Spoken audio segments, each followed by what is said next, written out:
I'm not. Thanks for coming here, the Cord on the Street. I am your Somebody's poisoned the water hole. Woody host, Vince. And with me, I've got my he's so hot. It's like the inside of a hot pocket. He's my magma host, Josh. Josh, tell me a fun fact. Oh man, my fun fact is that this is my favorite part of doing the podcast now. Just listening to what you come up with to start these off. Because it always makes me just giggle. Yeah, I hope it does. Oh, it does. If nothing else, it works on me. Mm-hmm. So hopefully that's the important part. We know our audience. Yeah. Our audience is you and me. Yeah. Who edits the episodes. Yeah. So, yeah, that's what we're doing today. Just fucking dicking around and stuff. Anything new? Anything you want to bring up before we launch into it? No, you know what? I live a nice, quiet, boring, drama-free life. So there's nothing. My life is peachy. Mm-hmm. I'm an adult virgin. Thanks for the update, Josh. Oh wow. Okay. All right, I am closing the soundboard. I am irresponsible with the soundboard. No, you're not. You're not irresponsible. Okay. We are Cord on the Street. Josh over there and me. Each week we pick one of the 28 words generated from the word game Wordle from the week before. Those words this week are coming from July 3rd through July 9th. We choose one of them, talk about whatever the hell we can based on those words. And with that, this week, Josh goes first. So let's hear what you got, Josh. So my word this week, I chose ninja. You know, these are just sneaky little fellas in the shadows throwing pointy stars at people and creating all kinds of devious things. But I actually only see their eyes. Yeah, you know. Yeah. It made me think about something a little different, though. Maybe not for most. Maybe most people would think of this, but it made me think about influencers. You know, Ninja is one of the biggest ones in the gaming scene. Really helped catapult the industry. So it made me want to kind of take a dive into talking about them. See where we stand on influencers as a whole, and you know, just individual breakdown of like who our favorites are, that kind of thing. Yeah. So I'm going to start out with this question for you. Do you feel that influencers are over or undervalued? Both. Okay. Elaborate how. I think the influencer marketplace is so diluted that it's possible to have influencers that are good, that don't like to be called influencers, and then there's influencers who are just chasing the money, chasing the fame. Okay. You know? Yeah, no, I definitely get that. See, I'm thinking about it more along the lines of I guess from the companies, like different company standpoint. And so I think that they are undervalued still at some point. We're starting to get to where companies are really valuing what they have to offer, especially with podcasts and them sponsoring specific podcasts and stuff to grab our audiences. Yeah. But it's tried and true marketing. You know, you get to pick your audience. It's you know, it's like the Manscaped was to run their commercial during an NFL game because of their, you know, target audiences for the NFL is, you know, statistically going to lean more towards a male dominant audience.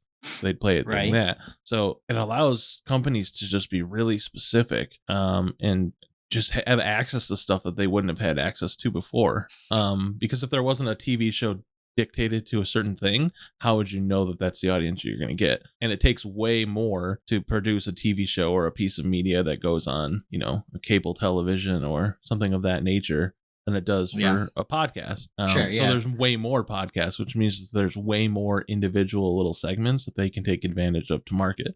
So I think that they're kind of undervalued in that aspect where... Okay, I see where you're coming from. I didn't have that perspective. When you ask me that question, you're asking, you know, me, someone who's like an outsider. So I'm coming at that from an outsider's perspective. Yeah. I have no idea what an ad on Tifu's stream would cost, or what an ad on some unknown streamer's stream would cost, or like Linus Tech Tips. I have no frame of reference for knowing what those ads cost to know if they're undervalued or overvalued in the way that you're talking about it. Yeah. I mean, when it comes to like ads on a stream, it's a little different. So, because most of that's placed by the company. So, like in Twitch or YouTube, they do their own ad placements. But if it's specifically placed, like say a Manscaped ad, if they were to do something, it'd kind of be like just a sponsored event. Yeah, gotcha. I don't think it's outlandish to say that even somebody that averages 10,000 viewers, which is decent sized on like a stream, but not huge in the grand scheme of things. I don't think it's outlandish for a company to pay them 10 grand for a advert. And I think we're starting to get to that where they realize that we don't have to deal with jumping through the loops. We can go direct to the source, deal with the individual influencer themselves to get to their clientele. And for the same way, it also allows way more authenticity, because it's how can they integrate into their audience? And they're only going to get behind things, we hope, that they back. It's influencers with good morals tend to stick with that. If it's not something that they would use, they don't really promote it, because if an ad just happens to play during a commercial of a TV show, you don't think anything of it, because it's it's just TV commercial. It doesn't have to do specifically with that show. But if a baked in skit about a specific company is done by your favorite influencer, that holds more weight, one, with the audience for them to believe it, but two, like, if it's something that they don't use, it can have a really negative side effect on not only the company but the influencer as a whole. So they tend to try to want to be more upfront with their audiences. Yeah, it can and it can't. Yeah, I think like if the person's going for like this is me and this is what I do and this is what I use, like, yeah, they're gonna dilute their brand. But if they're the people who I like as influencers are the people who are like really transparent in what they're doing. The people who come out and are like, this is a business for me. This is a job for me. Mm-hmm. And then if they, promote something that they're not particularly using, then it's no big deal. Yeah. Like, I know one of the speedrunning streamers that I like, I haven't watched him in a while. Small Ant. He speedruns like Mario Odyssey a lot, so I liked him. But at some point, he was like, look, I got to back off and treat this like a job. He set a schedule where he works 40 hours a week. Yeah. Or whatever, 30 hours a week streaming. And he's like, this is my on time, this is my off time, and this is the schedule that I'm sticking to. And I really respect that. And if he then took a sponsor that he didn't personally use, then I'm fine with that. But for someone who's into like their lifestyle stream, if they're streaming their real life and then they all of a sudden stop and walk over and they're like, I like this instant coffee, that's a whole different thing. That comes across as ingenuine. Yeah, I don't think we're going to see as much of that though, because companies are also cognizant that just because you show an ad, nobody's going to buy that. So like, that's not going to make you go buy that coffee. And they know that. Like, they know that ad is falling on deaf ears, because it's not, they want to promote stuff that is engaging to the audience of that person, because there's a much higher chance that they get a, return on investment for their money spent if it has to do with the audience that the show or media is catering to. So I do think that they're undervalued. In that sense, I do think that there is some aspects that are overvalued and people allow their thoughts and feelings to mean too much. As far as, they take how certain influencers feel on certain topics and that's the holy grail. Like, that's just who they follow. Yeah. I don't like that bandwagon effect that people have. And it's not surprising, because it's kind of the... Right. Well, what did you say in some episode previously? Like people feel a much tighter connection with, because they're basically celebrities, right? Yeah. They feel a much tighter connection with these celebrities these days because they've, found them young and they've grown up with them and they've watched the channel grow. And honestly, like, it's just a psychological thing too, right? Like, a lot of people listen to these people in their headphones. So you're not, like, they are as close to you as they could possibly be. You feel as close to them as you can possibly be. They're inside your head. Yeah. So yeah, people, I mean, are looking for that sort of community that they think that they're getting from, these influencers, whether they're streamers or YouTube creators or just TikTok personalities. People, anybody. Yeah. They feel much closer to them, and they have much more of an ownership over them than celebrities of yore. Yeah. I do think that that's something that gets overlooked, though, for a lot of people. Is like, that's a heavy weight to carry on your shoulders. Oh yeah. Like, knowing that you have to watch what you say, even if it's how you feel about something, because you just don't want the landslide to happen. Like, it doesn't matter if that's how you feel about it. Like, you just create so much friction if you put your feeling out there on a touchy subject, because then anybody that disagrees with you, the mobs just start attacking the other people. Yeah, I guess so. The people who, I don't know, I'm of two minds on this, because, like, yeah, sure, you have to guard yourself a little bit more, but, like, is it really that bad? Like, I see plenty of people just out there speaking their mind. Oh, it's horrible. And, like, being fine with it. There's one YouTube channel that I like, How to Drink. He does cocktails, right? His Twitter presence is just, like, bombastic. He's just, like, tweeting political shit all day. Like, anytime he, like, drops something in his videos, he's like, oh man, people are really upset about this and blah blah blah blah blah. But his channel's, like, constantly growing. It's fine. Yeah. So, like, Twitch is honestly where it's the worst. You have somebody make a statement about somebody else, and it's just like, I'm not going to name names, but I know, for example, there was two streamers that had a disagreement about something that happened at tournament, and it happened like a year and a half ago, and the one is much larger than the other, but he's also very stubborn, and he has a huge following, and those people still go into that other person's channel and even his girlfriend's channel and just bombard them with hate. See, and he's like that streamer. Yeah, well, he tells them not to. But once you open the floodgates, you can't close them. So by him having that negative outlook at that instant, and like, because it got dragged on for weeks, and he kept touching on it, talking about it. It wasn't just it happened and then forgot about it the wayside. When it gets ingrained in people because it's happened week in and week out over that course period, you can't close the floodgates. And like that's just something that I don't think people are really cognizant of how bad it gets. I mean, I know that, but I don't know. Yeah, that's a good point. I mean, the internet it gives everybody a voice, but that's not a good thing, because it's a voice with no repercussions most of the time. Yeah, not inherently good, but I don't know.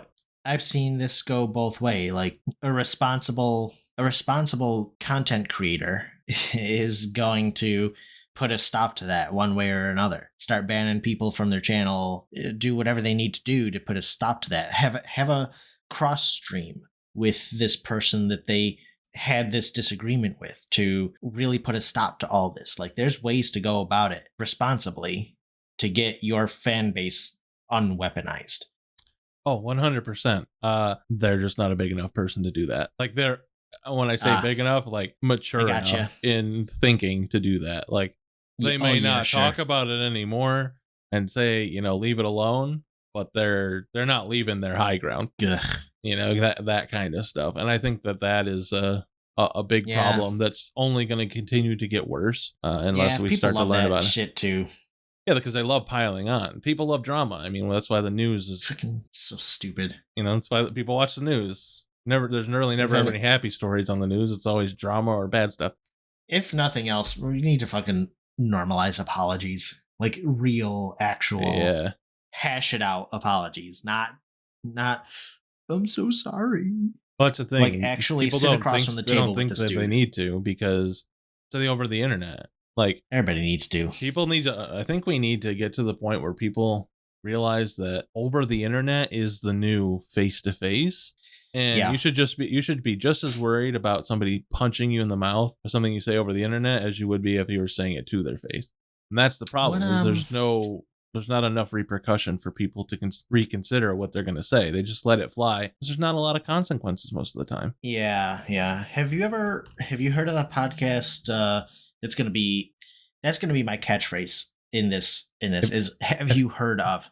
Yeah. Have you heard of the podcast Conversations with People Who Hate Me? Nope. It's this, I guess, political commentary dude. Dylan Marin hosts this podcast where it started as he would contact people who left hateful comments on his videos Mm-hmm. and just have a conversation with them. But it turned into like he would find somebody who was, saying some whack shit to someone else on the internet and get those two people together, and he would moderate a conversation between these two people. And it was really interesting. Almost every single, there were one or two, maybe four that like ended catastrophically, almost always. Like once you get to talk to somebody else in an actual back and forth conversation, and you're not just trying to dunk on people in a comment section. Yeah. Like people get it. People get each other. They just comment sections and Twitch chats where you have one line, two lines to really dunk on someone. Yeah. You're trying to hit home as much as you can with as little context as possible. Yeah, that's the issue. More than anything else, that's the issue. How short conversations have become. Yeah. See, that's one of my favorite things about, I will get into, one of my favorite influencers. Oh, yeah? Gary V. And that's one of his things he always says is you don't combat people like that by getting mad. You combat it with empathy. Like that person is generally, there's something going wrong in their life for them to be that mad, to lash out at somebody. Like, so you lead with that, like, man, like what's going on? Why are you acting this way? What's going on in your life? Like, you need somebody to talk to. And that's what he preaches. And I really respect that, because I do think that a lot of people don't think that way. And there's not an excuse for people to act out in that manner. I'm not saying that, but I am saying that you can have your part in helping fix it by reacting to it the correct way. Oh yeah. I have seen this firsthand in like Reddit comment threads where someone has this reaction to a post that was posted, and someone was literally like, "Hey man, it's a little wild. Are you doing okay?" And this person will like respond with like, "No, not really." Yeah. And it's like, that's sometimes what these people want. They just want to be seen. It's their way of lashing out. It's reaching out. It's kind of the whole thing. No press is bad press. That's kind of the same thing. Like, no attention's bad attention in their eyes. Like, they just want to be heard or be paid attention to. We don't know what's going on in other people's lives. So I do really appreciate the way that he approaches that. And that's part of one of the reasons that he is one of my favorite influencers. And I will I'll lead into that by talking about the video that I was going to send you the other day that I was going to have you watch. Oh, okay.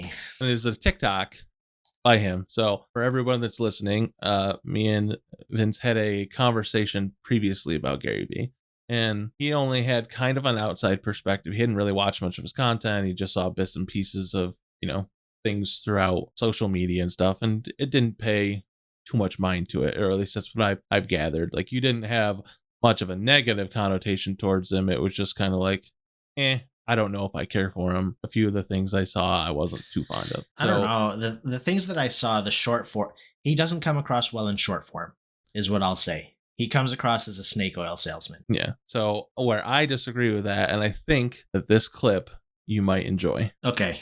So with that, I will play it for you. Okay. If you look at influencer marketing, there are millions making $100,000 a year. So many of these markets are winner-take-all markets.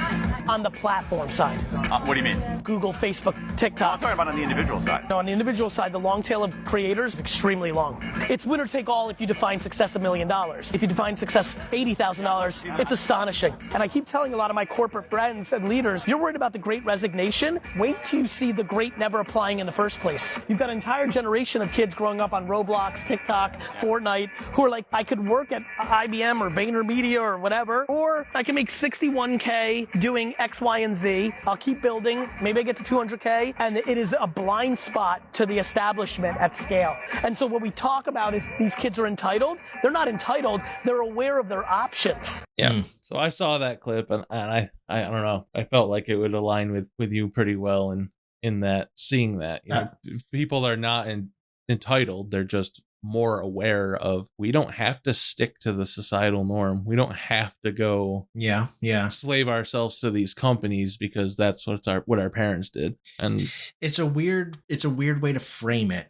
It's a weird way to frame that argument, like framing the general strike that's happening right now in terms of he's almost framing it like it's easier to make a living, a livable wage on social media than it is at a company. And I don't particularly agree with that. Like, a lot of the people that I respect sort of keep a day job until they realize that they could make the thing work by putting their all into it. yes, but on grand scheme of things, there's much more option for people to make a living off social media because it didn't exist before. Like, there's people, like, it does not take a lot in the grand scheme of things to make it. Like, there's people that just, they have 1,000 subscribers. Like, 1,000 subscribers on Twitch seems like a lot, but it's really not when you consider the scale of the world. And that's a good enough, like, people can live off of that. Sure. Yeah. Yeah, I mean, that's on the lower end, but that's what he's saying is, like, they can work for themselves. Like, it's never been easier to be able to, you don't have to start up your own business. Like, oh, let me go open this brick and mortar thing or do this. Just being yourself is enough to make money now. Yeah, that is what I will say is the biggest advantage to new media marketplaces like that is the barrier to entry. Everybody's already got a phone. Yep. And you can buy a piece of software that turns your phone into a webcam. Yep. And it's like, yes, that is not a large barrier to entry, but I don't know, the hit rate on that seems significantly lower than people make it out to seem. I think that's why he touched the way he did. It depends on your definition of the success in that stuff. Sure. Yeah. Like, I'm sure the number of people that make $61K a year doing that is astonishing, and we would never know. Like, small time people are able to make that. Like, $61K is not a lot when you're considering, like, brands will pay somebody with 20,000 interactions per piece of content, $5,000 for an ad spot because it's worth it to them. Yeah, sure. So I think we're in that phase where we're leaning towards that, where people are going to start realizing that they don't have to. And I think that's for somebody in his position to recognize that, like he said, the great resignation is something that worries these big companies. And that doesn't worry him because he realizes that we're at the point where people that aren't go-getters, that's who's going to apply to jobs. Anybody that's willing to take a chance on themselves. Oh yeah, they're going to be they're going to be chasing, making their own stuff and defining their own success. That wasn't available before. Well, companies are so disloyal nowadays. Mm-hmm. Like, people like to say that employees aren't loyal. Like, employees want a job hop, but like, companies aren't loyal to their employees anymore. Yeah. The CFO of Kodak right now is a person who started as a janitor at the company. Yeah. And over the years, they made it to this level, and then Kodak paid for them to go to college, and then they gave them this promotion and that promotion, and over and over and over until they got to a C-suite. That's not a thing anymore. Apple doesn't employ janitors. They don't give their entry level phone operators the opportunity to go to college for a contract. They don't offer that. That is one of the negative effects of the internet, because you no longer have to look with what's around you. You can post a job thing, and Apple can post a new listing for a lead software developer for this new project that are working. And back in the 80s and even early 90s, it was, well, who's on the West Coast or who's in Silicon Valley that can fit this, and that's who gets the job. And now it's, okay, well, this guy from India checks all the boxes, he's amazingly smart, and he's willing to move over here, we'll pay for him to relocate. There's always been that, though, like in the time frame that I'm talking about, like IBM did a lot of that stuff, right? And they were in business in this time frame that I'm talking of, where companies had loyalty to their employees. Yeah. And that was expected just as much as employees having loyalty to the company. Mm-hmm. So like that's all I'm saying, I think, is like one side of the equation has become expected and the other side has become a ghost. Yeah. No, I agree with that. When I say Apple doesn't employ janitors, that's not a hyperbole. Like, Apple doesn't have a custodian on their payroll. They contract it out.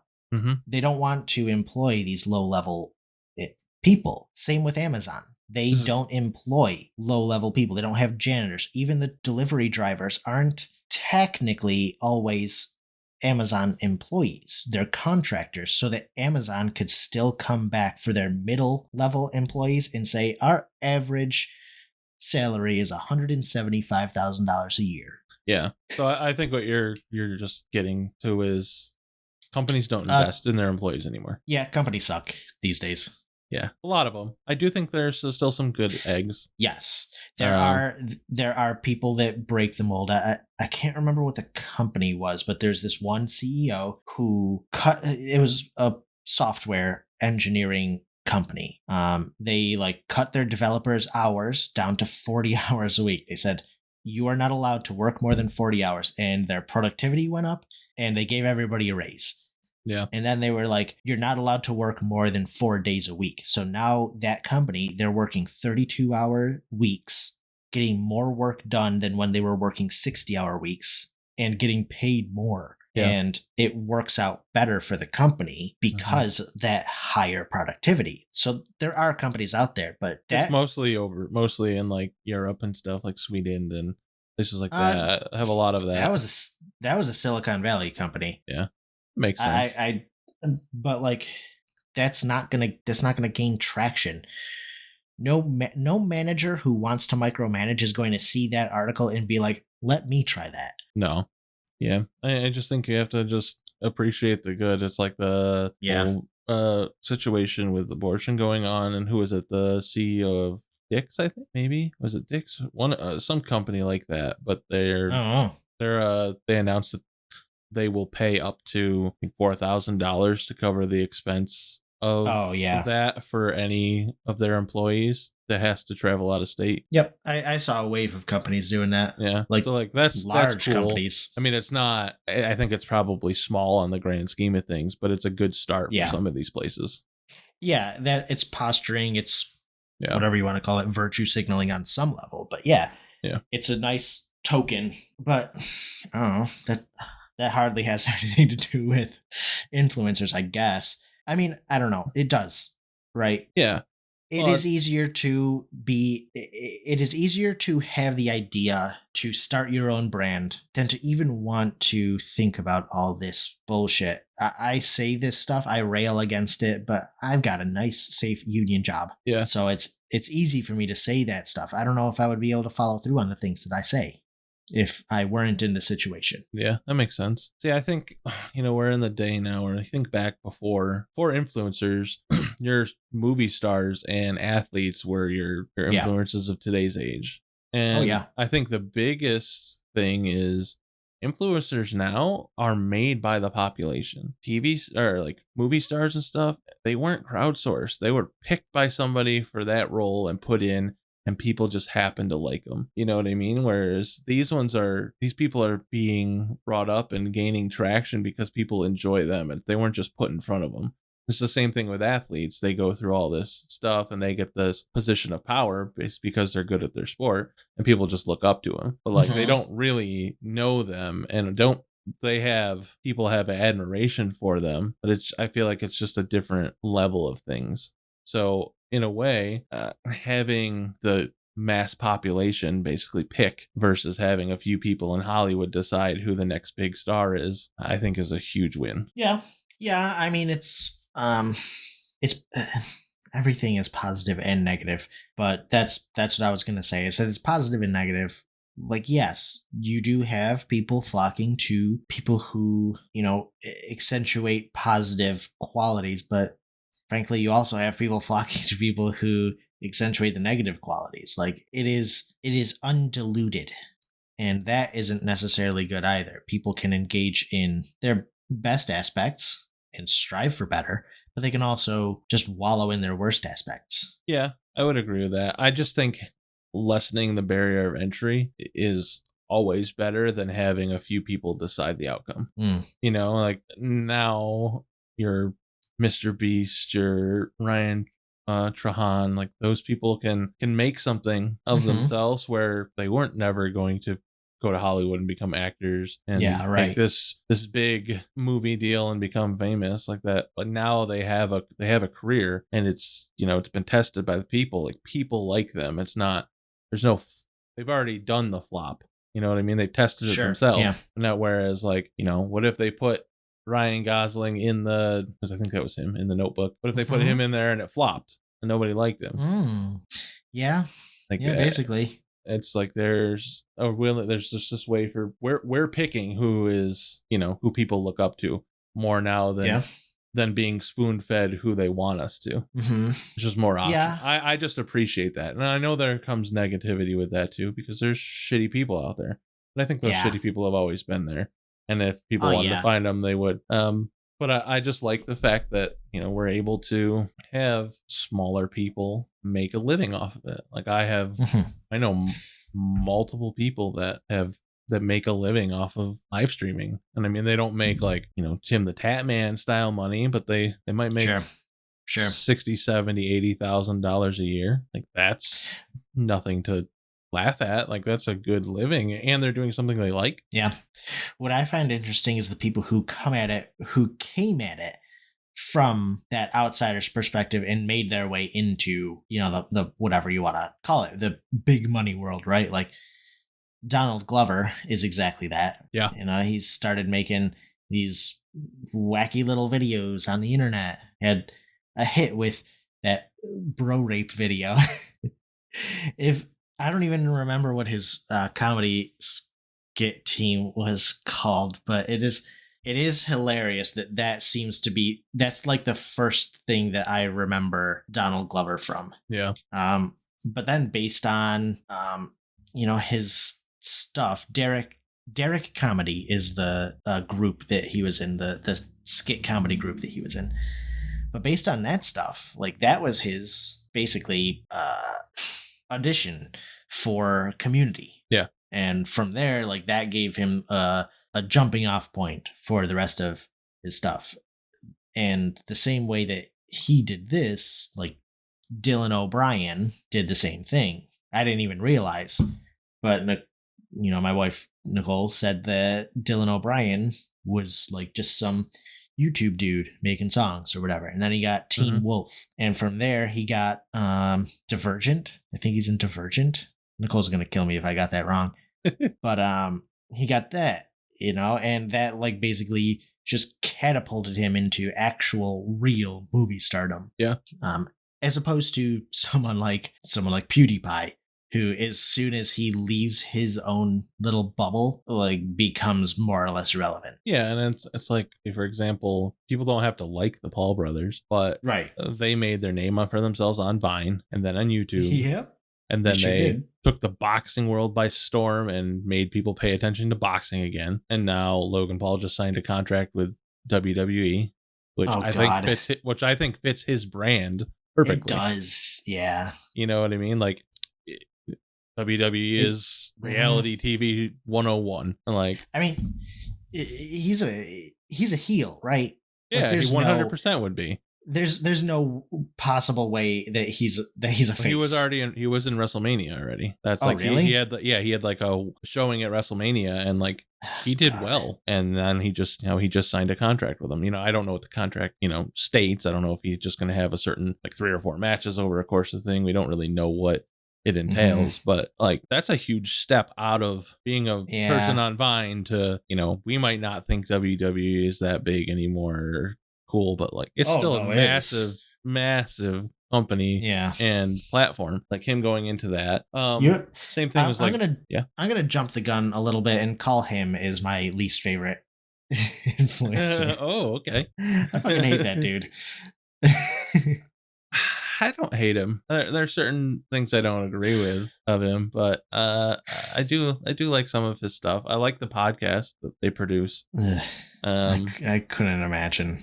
I can't imagine. See, I don't think that's a fair shake to give somebody either, though. I also don't think you consume enough content to necessarily give somebody a fair shake. A lot of the time, I feel like you're going to see something and not like one thing and then immediately assume that that's their whole personality. I see a lot of his shit.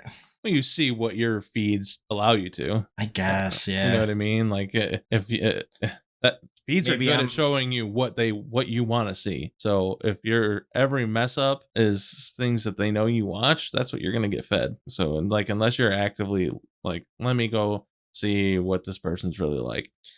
Like there's people that I don't like, but I watched a ton of their content. So it's I don't know. I'm weird in that situation though, because it's like. I'm the same way with just about everything. Like I don't really watch reviews or listen to reviews of stuff for that exact reason. Like I don't want my opinions of things tainted by other people's opinions. Yeah. So like I don't read any reviews on games or anything. I want to go in with a full open mind about that.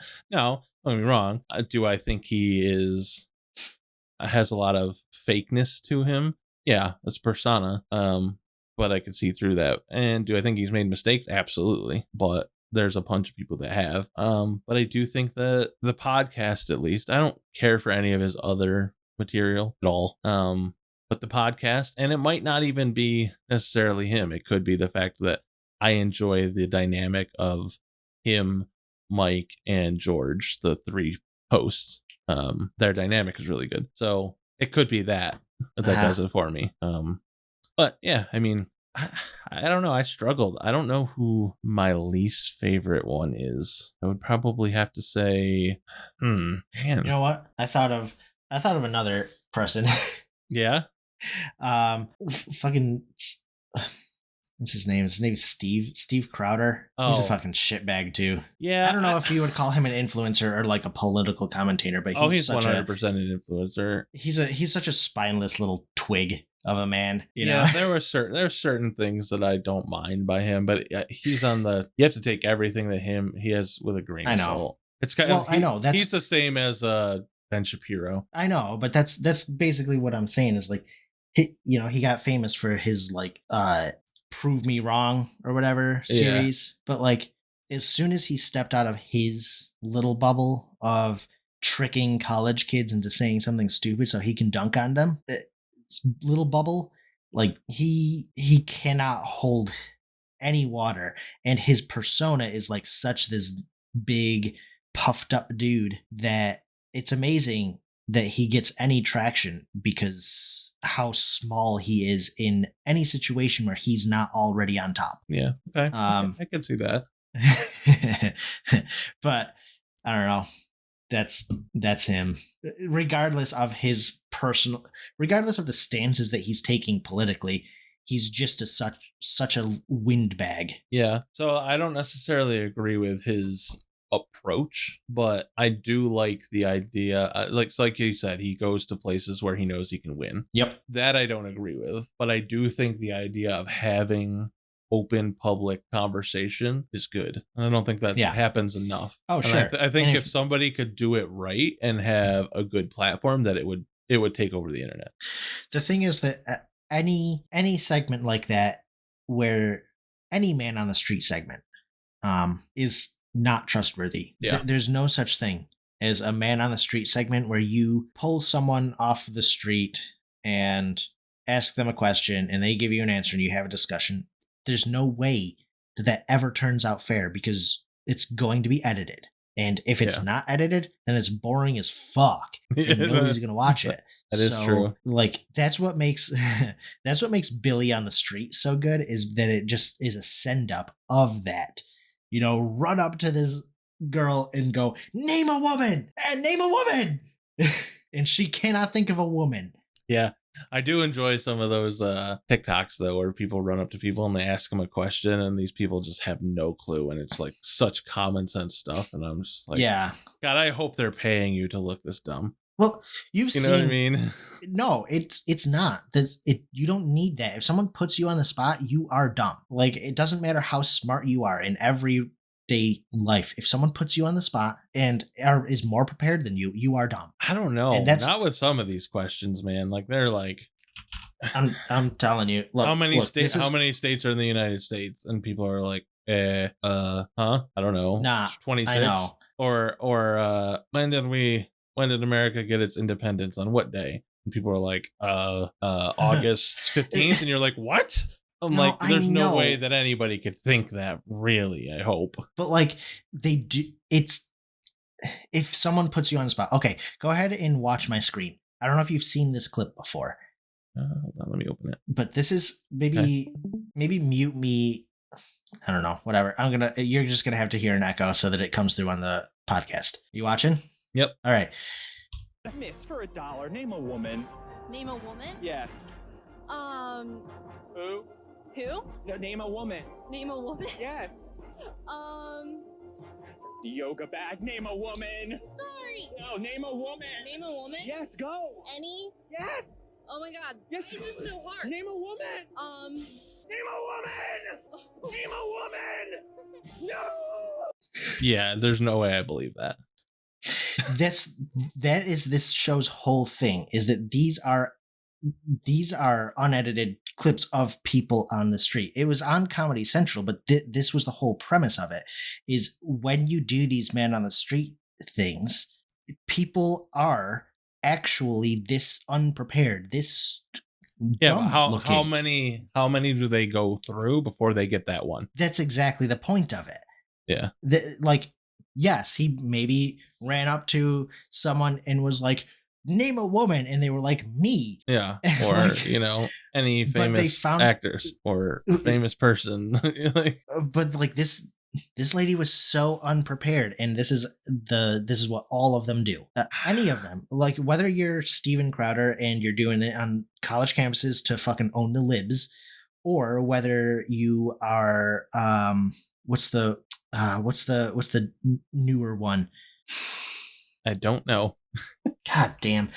I was trying to think of a different politically aligned one. I'll search for it and come up with it. But there is another one that does it. So I'm not like picking on one person or another. None of these things are trustworthy. No. I mean, that's the thing. Nothing is really, if you don't see it with your own two eyes in front of you, nothing's really trustworthy. I mean, everything Yep. is so easily manipulated now. Oh yeah. I mean, it's just everything we've only gotten better at every facet of making content, which inherently makes faking content even easier.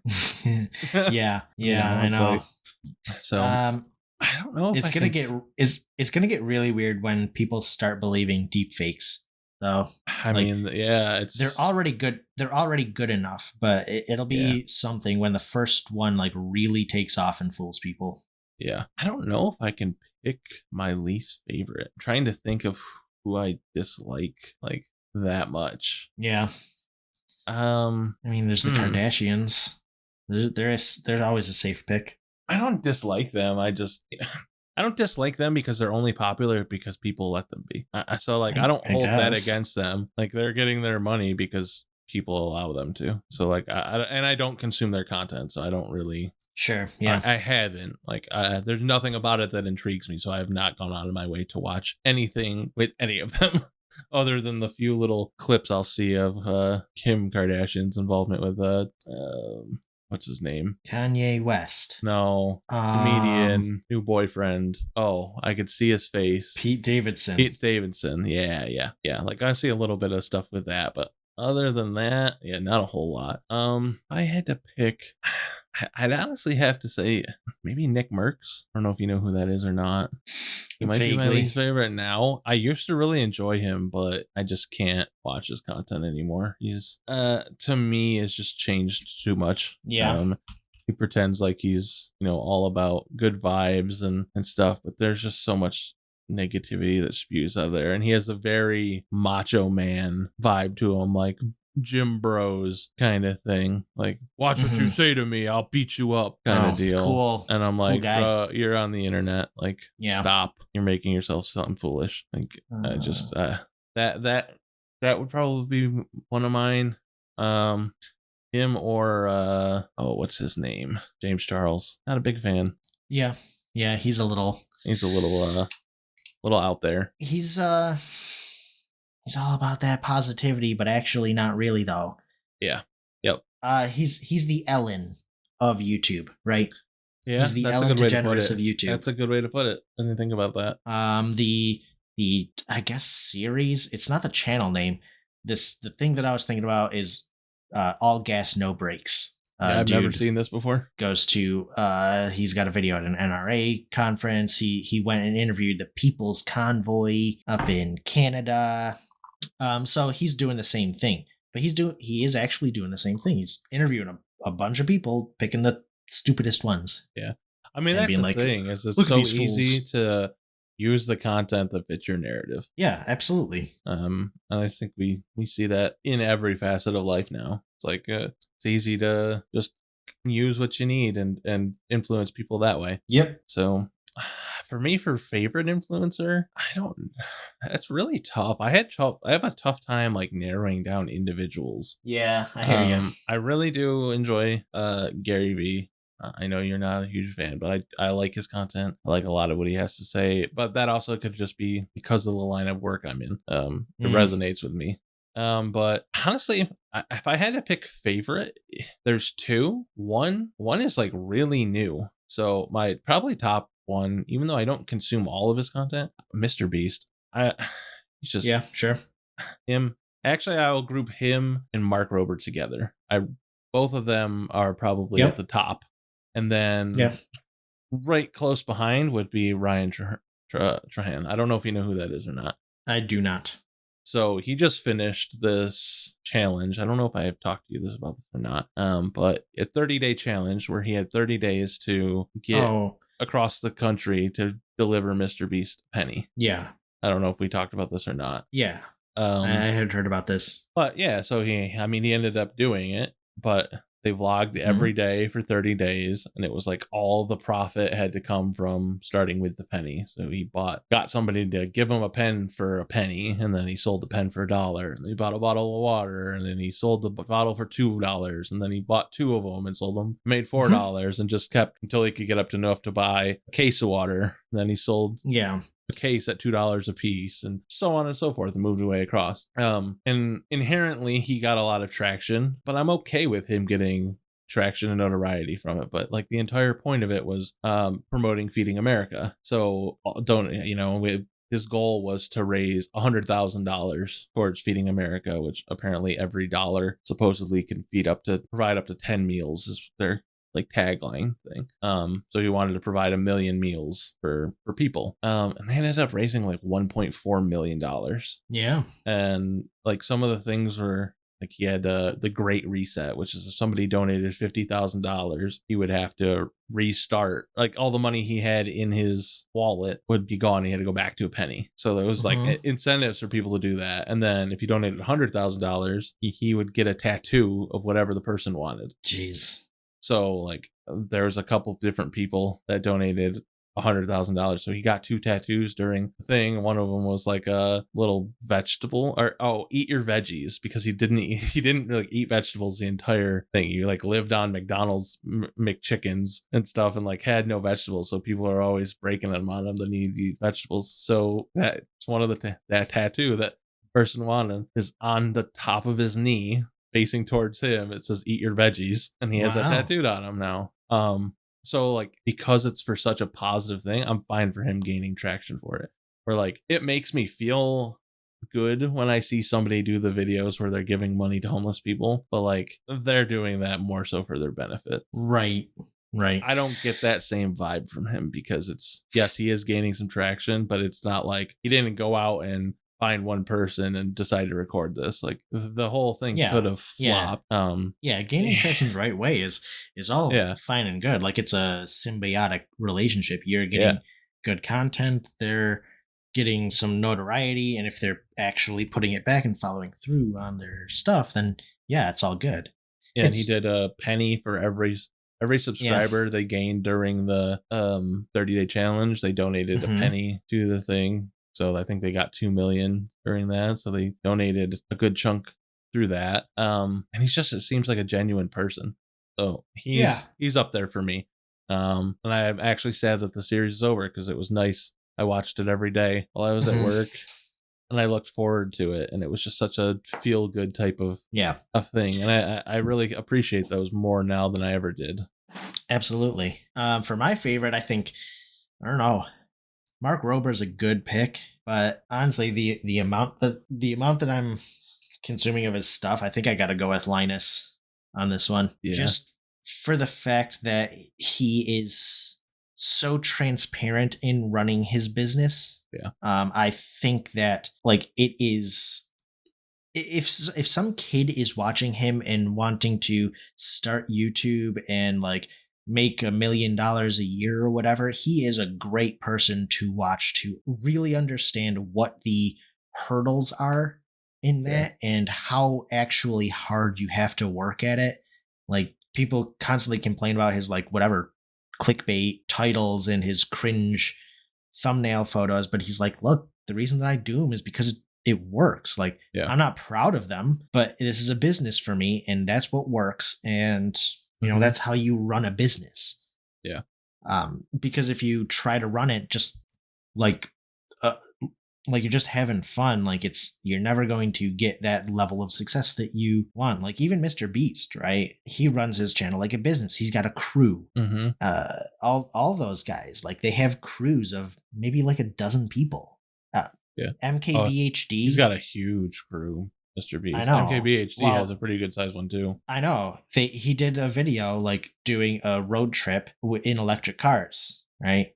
And they had enough crew to film and do 3 trips.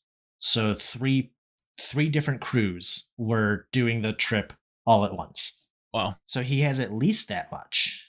Yeah. Like the actual car, a follow car for each trip, which is like, I mean, that's what you need to do. That's how many people you need to have in order to run a YouTube channel with 10 plus million subscribers. It becomes a business. And it's useful for people to see that. And Linus takes it one step further and actually like will once or twice a year break down where his money comes from. Yeah. It doesn't say like how much he's taking in or anything, but he breaks it down where it's actually coming from, whether it's through ads or merch or transparency sponsor is always spots. really nice. Yeah, I think Mr. Beast for me falls into my most impactful influencer. Sure, yeah. I mean, he's just changing the game. I cannot argue with that. Yeah, his involvement, like even if you don't enjoy his content, because let's be honest, some of his content's kind of cringy. I mean, it can be. I don't know if you watch a lot of it, but it's I have not watched a single video.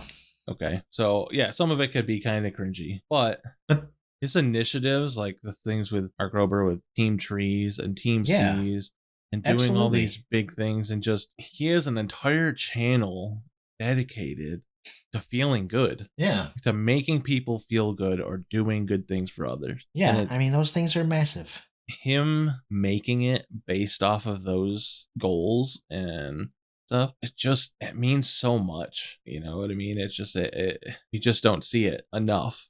But it proves that like him being as large as he is and having so much success just proves that there's always been a desire for it. We just never had anybody providing it. And I mean it's, you know what it is, it's I'm not trying to minimize what he's doing, because what he's doing is actually taking what he's built and doing real good with it. But this is exactly the thing that got people to watch the news. because the news is like all bad stuff, right? But Yeah. every so often they would put in a fluff piece to make you feel good, to make you keep watching. Yeah. Like this was a whole genre of news stories, the fluff piece, the jet skiing squirrel, the lady stomping grapes. But what Mr. Beast has done is take that feel good energy of a news fluff piece and turned it into a force for good. Yeah, and I don't. Where I think most people it can be argued that they're doing it strictly for the views. It doesn't stop there for him. Like, No. he has an entire another channel. I don't know if you know this or not, but he has an entire another channel called Beast Philanthropy, and he is literally just trying to open as many food banks, like Mr. Beast food banks around the US as he can. Like all of the profits from the videos made on that go towards opening food banks. Yeah. And like, because he's young, he's only like 25. Oh, 24. He's not old at all by any means. So like, for him to have this kind of impact is just crazy. Yeah. Normally it takes longer in life people to build up a he's substantial 24. amount of wealth than just, okay, I have all this money, what do I do with it, kind of thing. It's like he had this idea before he got the money. Yeah. My understanding is that he like got his following doing just like some random stuff, wacky stuff. Yeah, I mean, one of his and like his big videos was just saying Logan Paul 100,000 times. Yeah, right. So like my understanding is that he started doing this like giveaway stuff after he got his notoriety and like was looking for what to do with it. Yeah. Because like, yeah, if you start your channel doing that, then it's transparent. You don't have the money when you start a channel to actually do this stuff. So when he, started doing this stuff after he got popular, like, yeah, it makes sense. It is feel good. Yeah. I mean, he's just changing the industry. Like, yeah, everything about it. I mean, he opens up a whole new area for people. I don't know. I don't know how long it'll be before we see somebody have the same kind of impact that he has. Yeah. I mean, it's going to take a while before anybody cracks the code of what he's doing and is able to recreate it. Yeah. And maybe he's just got the special sauce and nobody's going to be able to recreate it. Yeah. I mean, we'll see. Are there any influencers that you don't understand the hype around? Like, not so necessarily somebody you don't like, but just somebody you don't get why people like? I don't know. This is a tough one. Do you have an example of this? Maybe that'll set something off in me. I mean, for me, it's Charlie D'Amelio. I don't even know if you know who that is, but I know the name. She was up until recently the largest TikTok person on the platform, and like started off with her doing dance videos and stuff, but like her content is just meh. Like, is she like in a class with like Addison Rae? She didn't used to be, but I feel like she's there now, and that's why I don't understand it. Like, if her content was like more along the lines of the dance stuff and stuck to that, I'd be fine. Okay. But it's just, I don't know. I don't get the appeal now. I mean, maybe because I'm not the demographic, I guess. But I don't think that her entire demographic of, however 100 and something million followers that she has are all 15, 16-year-old girls. Sure, yeah. So that would probably be mine. I don't dislike her or anything. I don't get the appeal for the content now. Sure. Yeah, I have no clue about this. I have no way of getting any reference. Yeah. Okay. Well, I think that kind of wraps up my train of thought for Ninja and influencers. I think it was a good little conversation we had about those. What did you pick this week for your word? I went with a little bit of low-hanging fruit again. The word that I chose is sling. And we'll be talking about cable and cable alternatives. Do you know why I chose this word for this? Yeah, Sling. Sling TV. Yeah. Yep. So that's what it reminded me of. And it's just going to be a sort of low-key, low-hanging fruit type conversation. So you don't have cable, do you? Nope. Okay. Would you ever get cable again? So after moving out of my parents, I have only had cable once, and I specifically ordered it to watch the NBA finals when I was in North Carolina with a group of friends. And then I immediately canceled it after the NBA finals were over. Yep. Other than that, no, I will never have it. I don't think there's a point. The only thing that impacts me negatively is sports being broadcast down there. Yep, that's the only draw to cable these days. It's only a matter of time before they realize, hey, if we don't give them exclusive rights and we put it on our own app for $40 a month per person, we're going to make way more. Because every single household will pay $40 a month to watch the NFL. I will stand by that to the end of the time. Anybody that watches football, the entire household will pay $40, and the NFL will get that whole $40. Yeah. Rather than unless they're getting paid that much more. I mean, you got to think. Just say half the U.S. is what? This is what 300 and something. Like 300,000. So say million. 150 million times 40 a month. Yeah, I don't think that many people watch sports, but I get what you're saying. Like, I would say half the population watches sports. What was the viewership on the last Super Bowl? Viewership 96.4 million. Okay, yeah, you're not far off then. And that's just a single game. So a lot of people don't watch. There's a lot of people do watch the Super Bowl, but there's also a lot of people that their team's out of it and they don't watch it. That is down. Lowest domestic ratings. Holy shit. Yeah. So like 96 million viewers, right? But that doesn't count individuals, I would say. Or it's just that's household. So. That's got to be households. Yeah. Because like they have no way to see how many people are watching it. I guess you're right. I don't know. When you say $40, it sounds like a lot, but that's to me, which particular price set aside. Yes, you're right. Like these, I don't understand why like the sports leagues haven't gotten together and offered a sports streaming service. That's what I think we're gonna get. I mean, just think about it that way. If there's 96 million viewers, okay, and it's $40 a month, it's $3.8 billion a month. Yeah. Plus ad revenue. Plus whatever. Ad revenue that they could make. Like they could bring in $20 billion. Are they making? I mean, maybe they're making more than that, and we don't know from these TV companies. I guess it's possible. It's highly doubtful. I mean, 20 billion just seems like a crazy number for them for these television companies to put out. But I mean, it is possible. Yeah. I mean, they are nearly $1 trillion companies a year. Yeah, and there's a dozen of them in the United States who are NFL makes $7.7 billion a year from its current broadcasting deals. Most of that is from CBS, Fox, NBC, ESPN, and DirecTV, who each pay between $1.2 and $2 billion annually. So you're telling me that they're making $7.7 a year when they could be making $3.8 a month. Yeah, right. Like, yeah, $40 sounds like a lot to you, but when you think about how many people pay more than that just to watch football on cable. Yeah. For sure. I just think it's only a matter of time for that. But that's the only reason. That's exactly the same conclusion that I came to. Is the only reason to ever get cable back is sports. Yeah. Like, why else?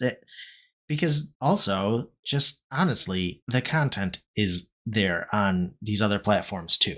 Yeah. So that's kind of what I did. Is I broke it down by platform and just sort of discuss the best shows, movies, whatever that we've seen on these platforms.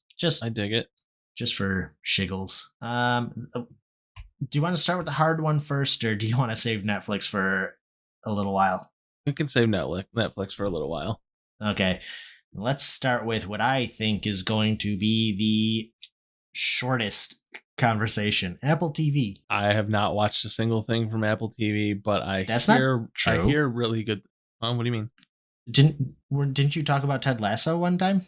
Nope, I know about it. I never watched it. Oh, you haven't watched it? Nope, but I've heard really good things about it. Okay.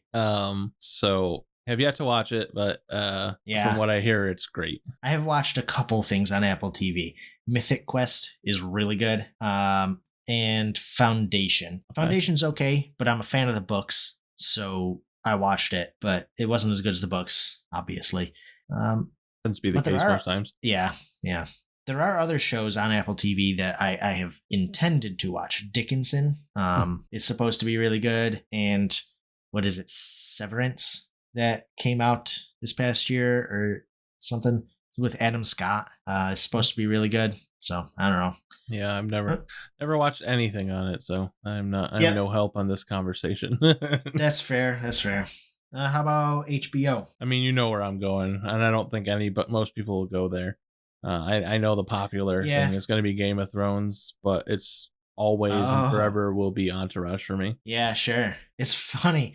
I have a bunch of shows that I liked on HBO. I forgot to write down Game of Thrones. The ending to Game of Thrones is so bad that even a super fan like me just immediately forgot about it. It doesn't even come to my mind anymore. That's sad. It's so sad.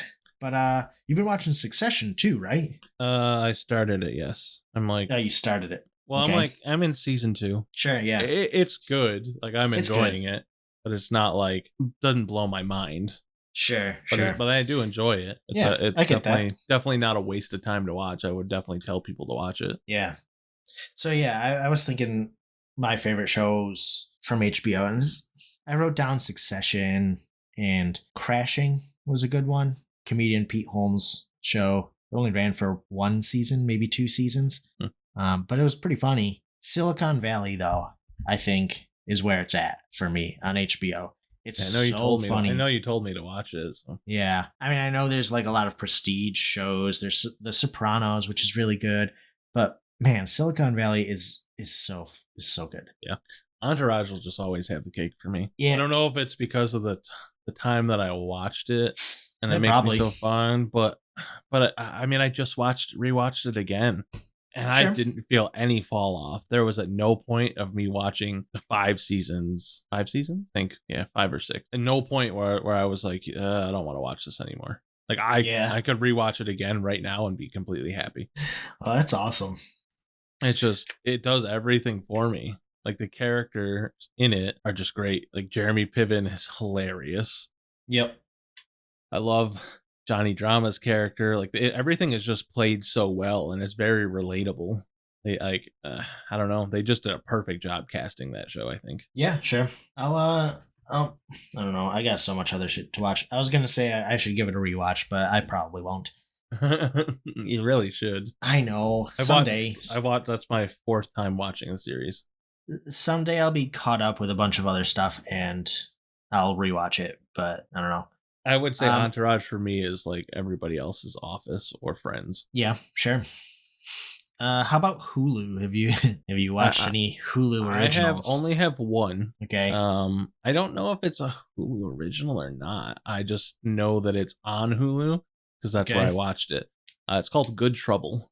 Huh. It is a spin-off. So have you heard of the show The Fosters? Nope. Okay, so The Fosters was a show. Well, I mean, other than you telling me about it, right? I did tell you about it before already. That's the show that you brought up before, right? That was on whatever, CW.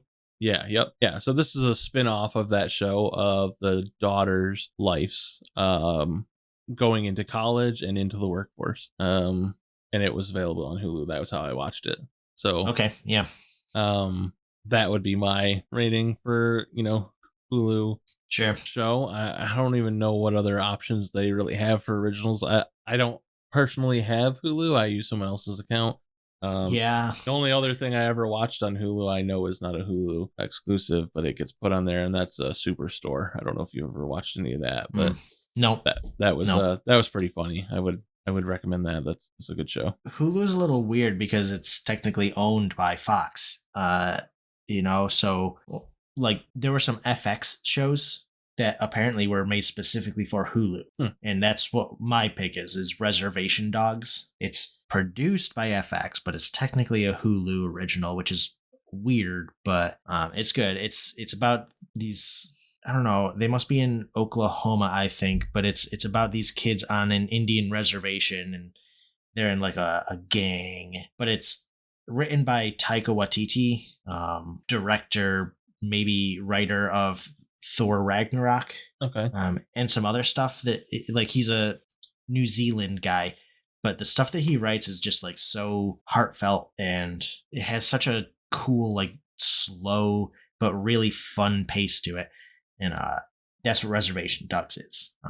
I did watch Sounds Handmaid's interesting. Tale, which was a good show. Yeah, I did hear a bunch of just stuff about that, but I never watched it. It was good. It's a little heavy, so I didn't like stick with it. I mean, not a little heavy. It's like the heaviest show. But yeah.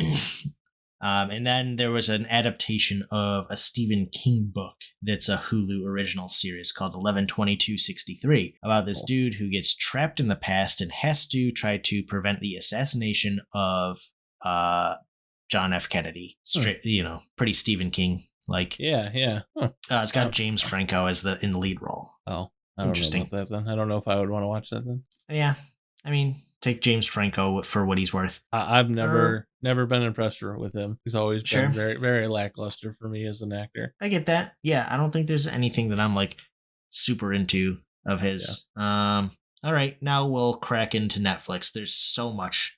I looked through a lot of these lists, and I like struggled to find things that I had even watched. See, I'm the opposite. Oh, How are you so? talking about all those, or just for you're saying for other places? But is No, Netflix the same for you? For all the other lists, I struggled to find things that I even watched. For Netflix, it was hard to narrow this list down. Yeah, same. Yeah, exactly. Yeah, I've watched a ton on Netflix. Yeah. There's no arguing that they do it the best.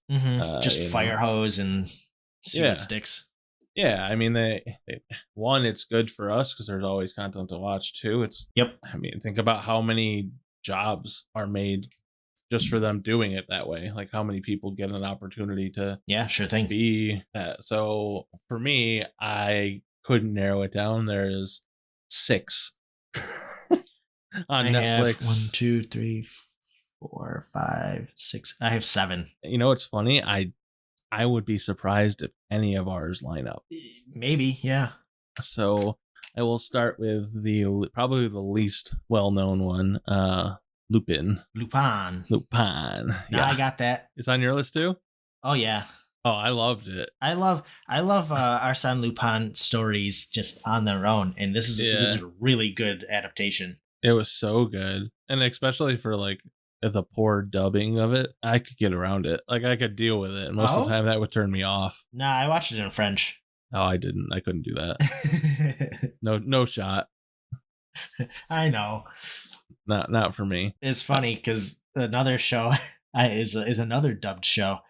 Yeah. Or another foreign show, I guess, not English show. It's Dark. I don't know if you've heard of that show, Dark. You talked about it. I haven't watched it though. Yeah, it's German, and it's, I don't know, it's just a whole lot of time shenanigans in this town. Yeah. It's very dark, but it's very cool. I do want to give it a go. It is on my list. I have like a little list that I made of whenever we talk about stuff. Yeah. That I want to, like songs or stuff. So that one's on the list of things I want to watch. My next one would be Big Mouth. I don't know if you watched that at all. Probably not. Oh yeah. I didn't stick with it, but I really liked it. I just forgot about it entirely. Oh, it's so good, so funny. I mean, it's just, I don't know. They just do it so well. Like, yeah. I don't know how else to say it. Like, yeah. My another one. I guess we'll just keep going down the list here. I Think You Should Leave. Have you heard of this show? I think so. I Think You Should Leave with Tim Robinson. He was a writer for SNL. He wasn't in. You know what? I'm gonna look it up before I start talking out my ass. I definitely haven't watched any of it though. I'm looking at like clips of it. Yeah. I'll have to check it out. It is so choice. It is absolutely ridiculous. Every sketch is like someone is doing something ridiculous and just nobody around them wants to stop them. And it just is more and more just ridiculous. Gets more and more ridiculous as it goes on. Yeah, man. It's so fucking funny. Just, I don't know. There's no there's no way that I could even describe to you a skit and have it make sense and be funny. It's one of those things that you just absolutely need to watch. Watch a couple episodes. I think they're half-hour episodes, so like it's not a huge time investment, and there's not like a through line or anything. You literally just turn one on, watch it. It's funny, maybe, and if you don't like it, stop watching it. But yeah. I'll check it out. It's so funny. Yeah, I'll have to give it a go. I really liked, and I doubt you've watched it, but if you haven't, I really think you should. It's called Sex Education. I don't think so. It is. I just I wrap my brain around it. It's crazy. It's about this boy whose parents, it's set in the UK. Boy whose parents are divorced. He lives with his mom, and she is a sex therapist. Okay. And I don't want to give away more than that because I want you to watch it. But it is okay. It touches on so many subjects and is done so well and has such good comedy. All right. I cannot wait for another season to come out. All right. It is on my list. Yeah. Like the more like if somebody asked me what were my favorites, I probably wouldn't even have thought of it right away. But that's just because there's so many. But the minute that it comes out, like this last third season, minute it was available, I binge watched all of the episodes in like 3 days. Yeah. I can't get enough. How about Black Mirror? Never got into it. Yeah. No? Oh. Man, it's so good. I it's one of those ones that I need to rewatch, I feel like, because it's been so long since episodes have come out. Yeah. But that's another one that you could watch like one at a time. It's an anthology series. So yeah. It's pretty neat. If I don't know, maybe if you don't like one episode, then watch another. Yeah. At least because they're so different. Is it like, what's the premise? Is his technology can be bad, I guess. Okay. It's like the Twilight Zone with technology. I don't know. I guess that's the best way to describe it. Let's see. I'll have to watch an episode of it just to. Okay, so one episode is I'll just give you the premise of it. These two dudes are trying to keep in touch better, so they both get this VR fighting game, and one of them's it's like a haptic suit or something. It's like full immersive, and they're fighting, and then one of them's playing as a girl character and one of them's a dude character, and then they end up falling in love with each other. So oh, okay. Is that all? That's the quick version of that story. That's a good way to put it, though. I might actually watch it because that's kind of funny. Yeah. So yeah, I mean, but it's like not a single thing. Yeah. I think one of my favorite episodes is Nosedive. It's got Bryce Dallas Howard in it, and she is in this society with some sort of like social media based credit system, right? Where you are constantly rating everybody that you come in contact with, and like the sort of way that can go right and the way that it can go wrong. And it's really cool. It does sound interesting. They're all very good. What's funny about it is a lot of people try to start from the first episode, and it started as a British show. So the first episode is the British Prime Minister his family is held for ransom, and the ransom is that he has to have sex with the dead pig. Oh, this is the first episode right out the gate. Oh. And that turns a lot of people off right away. So yeah, I can skip that. I can understand that. Yeah, maybe skip that one. Yeah, I'll have to give it a go. I think we may have already talked about this one before, or at least I might have explained the premise of it. But it's called Atypical. And it's a show based on the hardships of a life of a boy with autism. Yeah, I've definitely heard of this show. I don't know if you specifically have talked to me about it. But it's just really, really well done. I mean, it's very believable, the roles that they filled. They do a phenomenal job. I feel like it's really eye-opening. Sure. People don't necessarily think about the everyday tasks and things that seem impossible for them, you know? Yeah. So it's like the older I get, the more I become infatuated with those things, and like, how do other people feel? Like it's really easy to get caught up in how you feel and why this should matter. Have you watched Heartstopper yet? No. I haven't watched either Atypical or Heartstopper, but I get the same sense from what from both the shows, like why people like them. Yeah, I'll have to watch that one then. I've never watched it. Yeah. Nicole watched it and really liked it. So Heartstopper? Yep. Yeah, I'll have to watch it. My next pick is another, man, I like a lot of like anthology or sketch shows. Love, Death, and Robots, though. This Have one, you watched any of those? No, but I think I remember you telling me about this one. Yeah. It's another anthology show, so it's animation, but every episode is animated differently. And I don't really know. There's not really a great way to describe this show as a whole. Show about random stuff.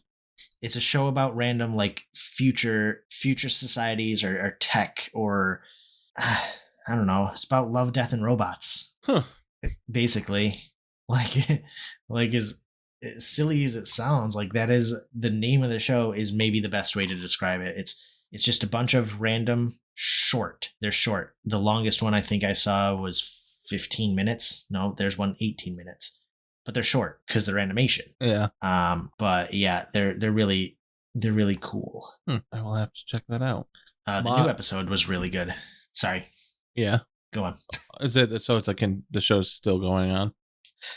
Yeah, it's one of these shows that sort of releases sort of sporadically. Okay. Because there doesn't need to be any release schedule for it. They're just anthologies. They're all made by different creators, so it can just be whatever.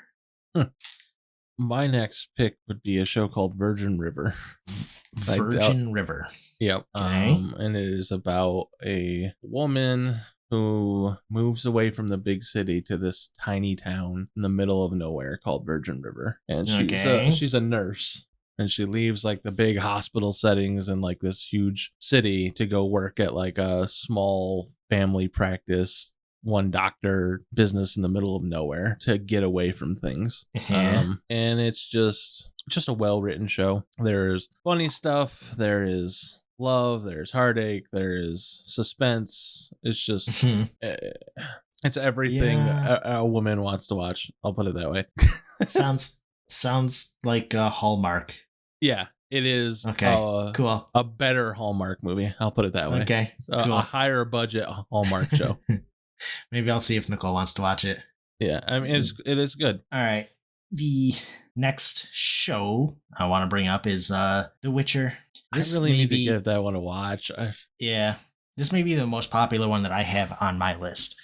It's just, I didn't expect to like it because I don't like the games, but it's really good. It's really fun, but it's also like, I don't know, it's heartfelt, and the fact that it has the backdrop of a fantasy thing, like, I don't feel like takes away from it at all.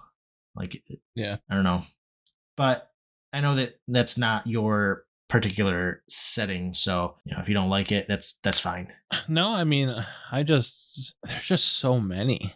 Yep. That's I think where I struggle is like, I don't know what to, there's just so many I want to watch, and those just end up being at the bottom of the list of things that I want to see. I don't know. I didn't expect to like this, and I even watched it a little bit at first, and like it didn't keep me. But then when I went back and tried to watch it again, like it did. Like it really caught me. So it's a good show, but I don't know. There's not like a whole lot to dig into like Game of Thrones was, right? Like The Witcher is good because it's surface level. You can watch it and like, there's some callbacks and there's some interesting stuff that happens that references things that happened before, but like you don't have to make like a flow chart about how to experience it. Yeah, that makes sense. Which is nice. Yeah, that definitely is nice. I keep, as we're like going through these, I keep adding more to my list that I think about. I've been thinking about as we sit here. I'm remembering them, and I'm like, wait a minute, why isn't that on my list? They really just do it better than anyone. Yeah, I think so. I mean, there's just, I don't know. They just do a really good job of making things that are intriguing. Yeah.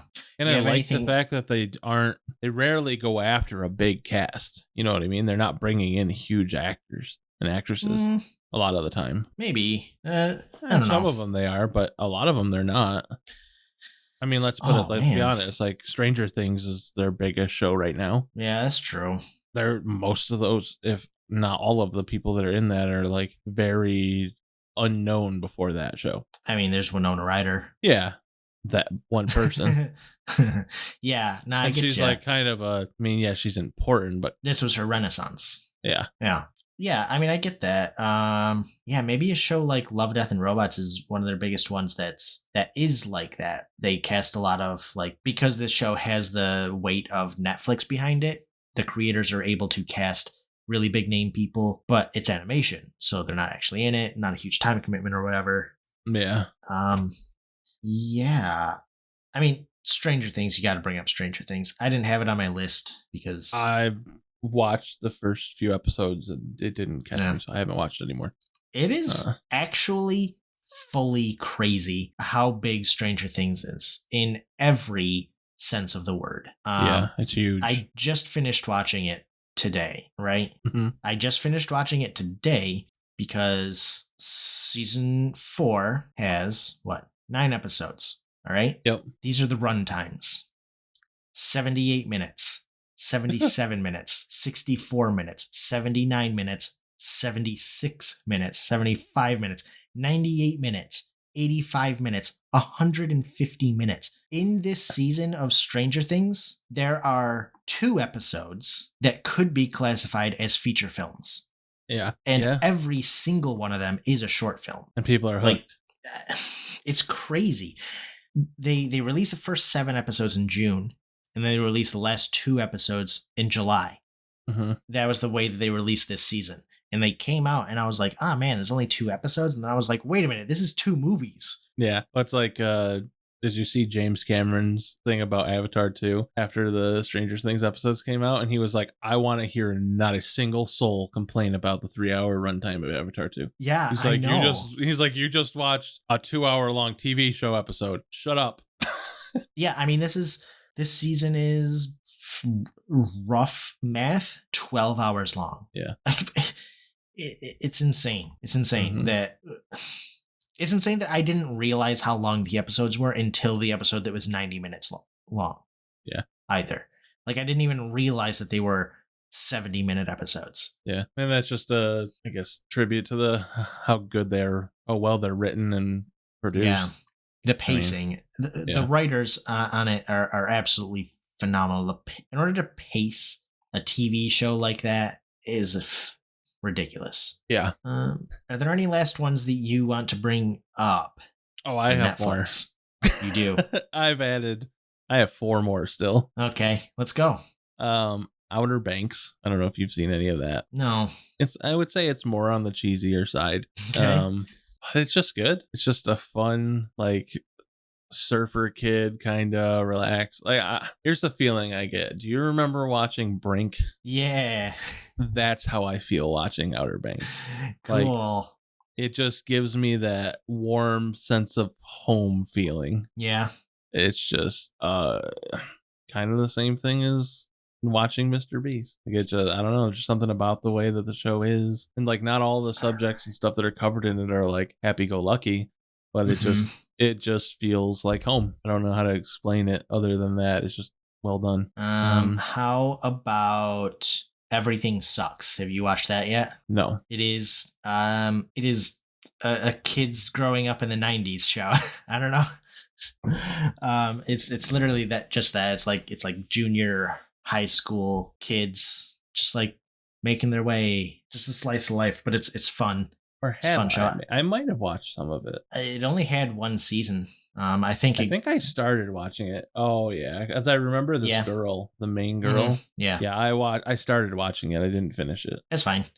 I didn't think it was special, but for some reason it like kept my interest until the end. And then it only had 1 season. I feel like it got kicked down the road. The can got kicked down the road, and then the kids aged out of the roles, so they probably will never make another one. Yeah, that makes sense. This one has to be on there. Ozark. Oh yeah, I just started rewatching Ozark today because I wanted to watch the new seasons, but I realized that I didn't remember. I didn't finish the newest season completely Mhm. just because I've been bouncing around between things, but the first 2 seasons they're just great. Yeah. I mean, it's just, I don't know. How There's about just something that just is so believable about Jason Bateman in that role. yeah, I get you. I don't know why, but like he's just Because fits it perfectly. they're just, I don't know. Everybody's written well Yeah. in that. Like the way that the kids are Yep. petty, the way that the adults are petty, like the way that the son gets hyper fixated on it, the way that they like throw insults at each other, and I don't know. It's just, it is really I think well written. the fact that the big thing that makes all these streaming services take over the way they are is not having to worry about brands not wanting to advertise on you. Oh And yeah, having to pigeonhole what you can do Yep. is allowing them to really create an intersection with reality where people could live in that world. Where Yep. like you take for example, like people love that 70s show, but there's a lot of that like it's relatable Yeah. kind of, but a lot That's of not it's how- just cheesy. it's not how real people are. No, it's not how real people are. And that's because of limitations, because, you know, they couldn't have certain things on there because of advertisers. So I Yep. think them not having to bow down to them is allowing them to just branch out and honestly bring media closer to what books can do, I would say. Yeah. Now, books obviously are still able to do much more, but that's just because they're a longer form content. I think It's because just you're about any in the time you header. get more. Yeah. Yeah. But Yep. I think it's funny talking about Stranger Things now and talking about the varying run times. That was something that like didn't exist before Netflix either. Did Oh, you 'cause watch had the OA? slots. Yeah. I was sad that they must have canceled it or ditched it. I mean, there's part 1 and part 2. Yeah. I don't know if I watched part 2 if it comes to a close, but I It- definitely watched not a- part 1. Not a good part. Not a good close. Okay. Well, maybe I mean, I don't know. Maybe it's not supposed to either. It seems like that type of show. yeah. I really enjoyed it. I know a lot of people didn't Yeah. get it, but I really liked it. But the OA really was the first show where people were like, "Oh, the first episode's 70 minutes long. Like that's way too much. The next one's an hour long, and then episode 6 is 30 minutes, and episode 7 is 40 minutes." And it's like, are people gonna have the patience to stick with a show that's so wildly varied? But like, that's what was controversial about the show when it came out, other than Yeah. the subject matter, the actual production of the show. Like, Yeah. but I mean, you're not pigeonholed by time slots. yeah, that's exactly what this show I think can be credited for that. Yeah. I mean, because time slots matter in TV because people are fighting for prime time. Yep. But even after people ditched, time slots, like shows were still 40 minutes long. Yeah. They still had the time built in for commercials, even though there weren't any commercials. Mm-hmm. The first season of Stranger Things, the episodes are 40 to 50 minutes long. Yep. That has time built in for commercials. Yeah. Like, Well, you got to there's think no reason too for at that point they're probably wondering like, okay, If how it'll good is yeah. our stuff going to do, and if it does well, is there a world where they do Yep. send it to cable? You know what I Syndicate it. mean? Yeah. Sure. Granted, I don't think you'll ever see that happen because they have the cable companies in a pigeonhole because people want to watch what they want to watch when they want to watch it, which is why DVR took off Yep. so fast. And this is just even better because now I don't Oh, yeah. need a stupid box with a small hard drive. I can log in anywhere on my phone, on my tablet, on your gaming console and watch whatever you want, whenever you want. Yeah. What are another couple shows? Did you bring up the last one? I did. Oh, Okay. sorry. I'll go with Wet Hot American Summer. I watched some of that. Yeah, You It was did? pretty fun. It was pretty funny. Have you watched the original movie though? Yeah. Okay. This show is so endearing because they just rebooted it. They made a sequel to the movie and never addressed that these camp counselors are 15 years older than they used to be, even though it takes place the next year. Yeah. Like it's the backdrop of that is just so funny. Yeah. And then the actors are so funny. Yeah, I don't know why I stopped watching that. I did enjoy what I watched of it. I remember liking it, but I didn't stick with it. My next one would be The Ranch. I don't know if you watched any of that, but No. I thoroughly enjoyed it. It's your typical sitcom, Yeah. you know, as you would expect with Ashton Kutcher. Yep. But it's like your hee-haw, you know, Yeah, sure. just like funny redneck cowboy show. Just enjoyable, well written characters. Doesn't take itself too seriously. It's just a good time. So I enjoyed that one. I had thought of another one, but I didn't write it down, and now I'm struggling to think of it. So you keep going. My last one would be Peaky Blinders. I don't know if you've seen that or not, but No. very good. I would recommend watching it. Really gritty. Yeah. And very believable. I could definitely imagine the things that take place happening. I think that's kind of the whole overlapping synopsis of Netflix originals is like they hire really good writers. Yeah.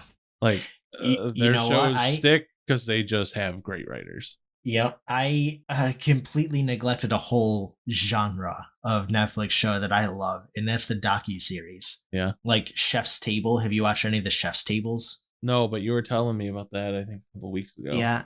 It's just like high quality videoing of high quality food.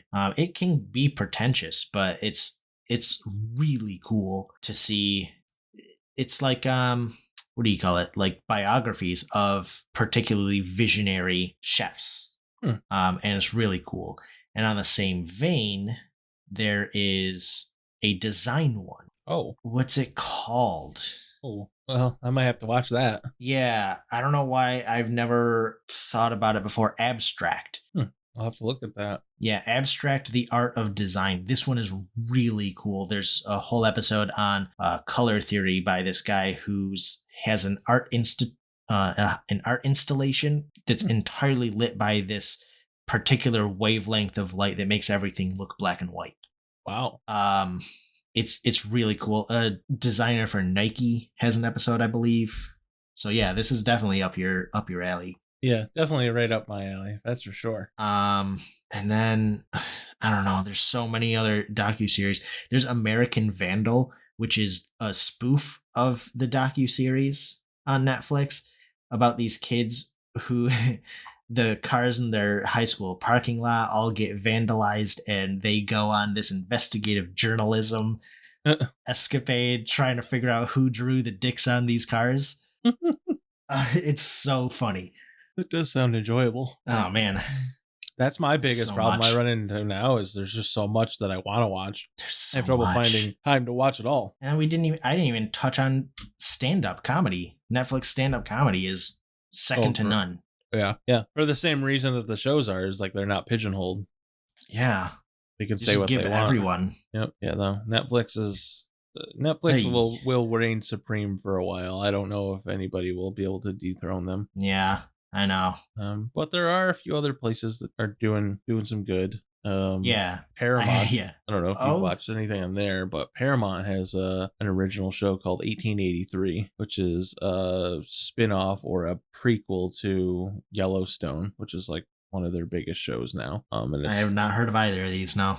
Yellowstone is about the hardships of trying to maintain ranch life on these giant ranches in Montana, and Okay. one family owning this huge, ranch, and you have the Indian reservations, and obviously they're unhappy that these people own what used to be their family's land, so they're constantly fighting with them.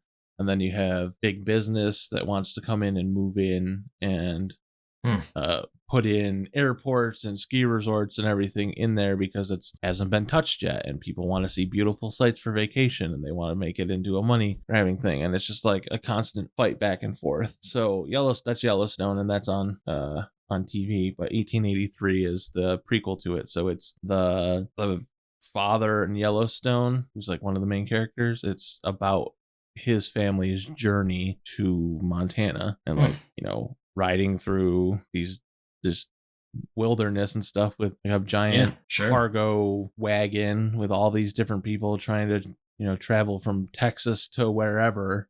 And it was going to take them months and they weren't going to be, they're not sure if they're going to make it before winter kind of thing. Like, so that it's really well done. It has Sam Elliott in it. Tim McGraw and Faith Hill are the parents in it. Funny. And then Sam Elliott plays another important role in it. So it's a really good show. Nice. I enjoy it. I don't know anything on Paramount Plus, so I'll stay away from that. But I have, my others category, which is what we're in now on the dock. Yeah. All mine, I think, come from, well, not all of them. My first one comes from Amazon. Yep. And I guarantee it's the same one I have. Nope. It's Grand Tour. Oh. It is Top Gear, but not on BBC. Jeremy Clarkson, James May, and Richard Hammond, they're still going. They don't do regular shows anymore. They only do specials. So they only come out every so often, irregularly, but they're still really good. Yeah. And what they do. And then the other one, yes, is the same as yours. The Boys. Yeah. So good. I can't wait. You have to watch. You have to watch episode 8. There's so much about this season that they do. These shows do such a good job of intertwining current events into the schemes of the shows. Yeah, yeah. That's what really just sets it home. I really liked season 2 of The Boys because, like, the casting in The Boys is so good. Yeah, phenomenal. As soon as I saw that, because she's in one of my other favorite shows, You're the Worst. But as soon as I saw that Aya Cash was in The Boys season 2, yeah, I was like in it, and then she was. Spoilers for The Boys season 2. She's a literal fucking Nazi, and it just like she has such she's the perfect actor for that. I don't know why. Yeah. Oh no, she does it very well. It was a phenomenal season. Yeah. And then I expect season 3 to be just as good. I mean, Jensen Ackles is incredible. Yeah. Yeah. I mean, he does a great job. No doubt about that. I mean, it's just, I don't know. It's so refreshing seeing this take of superheroes. I mean, we kind of saw a similar thing with like Heroes, where it wasn't your traditional like superhero show. This just takes it to a whole new level. You didn't watch The Watchmen, did you? No. Yeah. So this is The Boys is one click more, literally just one click more than The Watchmen. Yeah. It's a little more lighthearted, a little more fun than The Watchmen. Like The Watchmen's trying to make a point, which The Boys is too. But The Watchmen's a little more obvious about it. Mm-hmm. It's really good. If you have HBO, watch the Watchmen series. I don't. It's very good. But that's the problem with HBO is there was never enough. Yep. There's never anything on there that made me want to buy it. Like I had Entourage. By the time I watched Entourage, it was already done. Yeah. Now that you can like sign up and cancel it in a month, just set aside a month for HBO shows. Sign up for it. Watch all the HBO shows and unsubscribe. Yeah. Because they are really good to watch, but it's not a service that I would pay $15 a month for. Yeah, that's my thing. It's like even Netflix. I love all these shows, and that's why I can't force myself to cancel it. But I think about canceling it every month. Yeah, same. I'm like, man, I have the more expensive plan. Like mine after everything was like 21 something a month. Mm-hmm. But that's because I pay for multiple use case and 4K. Yeah, 4K is the big streaming. thing. So like, I wanted to be able to watch it on my big TV if I want in 4K and not worry about shitty quality. Yeah. Yeah. Yeah. I think that's probably all the services. I think we've touched on all the ones that no, there's Disney Plus. Oh, yeah, I forgot about that. Yeah, I mean, Loki was phenomenal. Yeah, I'm still watching all the Marvel shows. I'll watch The Mandalorian when it comes out again, but I can't get into any of the other ones. Star Wars shows, I can't do them. Done with Star Wars, I think. I'm so oddball, and I always have been. I'm just not a Star Wars fan. You're not missing much anymore. People just doesn't do it for me. The Mandalorian was good. Sky keeps trying to get me to watch the Book of Boba Fett because it has something to do with the Mandalorian. Yeah. But I tried and I just cannot get through it. Star Wars And, for like- me is like I respect what it did when the movies came out, Sure, yeah. but the story doesn't hook me. But again, I'm not a huge sci-fi person. Sure, yeah. I mean, I guess superheroes are the exception for me, I would say. Superheroes are fantasy, really. Yeah. It's weird. Those are weird categorizations because I'm such a fan of them. Like, I pay attention to people's conversations about this, but like, fantasy is wild. Like, almost all horror is fantasy, but it never gets classified as such. You know, like Stephen King is a fantasy writer. Yeah, but- it's just like so I guess horror is just a subset of fantasy. Kind of, yeah, but it's considered a whole other thing in publishing and in like genre.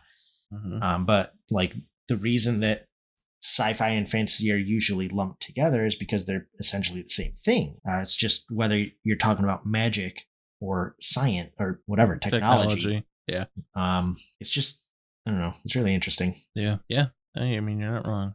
But whatever. Have we rambled on enough? I think so. I think it was a pretty good discussion. Anything else? Do you have anything left to wrap up, or we just looking to take ourselves out? I think we're good to go. All right, good. Well, like to give some acknowledgement to Josh Wardle, the original creator of Wordle, and Freddie Meyer, creator of Wordle. You can find him at Wordle on Twitter. If you enjoy this content or any of his stuff, like playing Wordle on the daily, feel free to donate him some money for coffee. It goes to helping him keep the game up to date and even work on putting out some merch. So I'm excited for that to happen. Yeah, absolutely. You can find us on our socials. We are on Twitter at Quord on the Street, QUORD on the ST, on Instagram at Quord on the Street, spell it all out, YouTube /Quord on the Street. If you're listening to us over there, like, subscribe, comment, wherever you're listening to us, Apple Podcasts, wherever, Spotify, leave us a review. Tell us what we can do worse, please. If you have anything you'd like to tell us, more long form content, feel free to email us at quordonthestreet@gmail.com, or you can visit our website, quordonthestreet.xyz, and there's the ability for you to leave a voice message there. So if you wanted to tell us to go fuck ourselves, feel free. Yeah, and we'll tell you. The fuck you say to me, you little shit? You can find us on our personal Twitters. I'm Scuzzy. I am SKUZZEY. And I am V_C. Spell out the underscore. And with that, I'll just ask you to help us get the Quord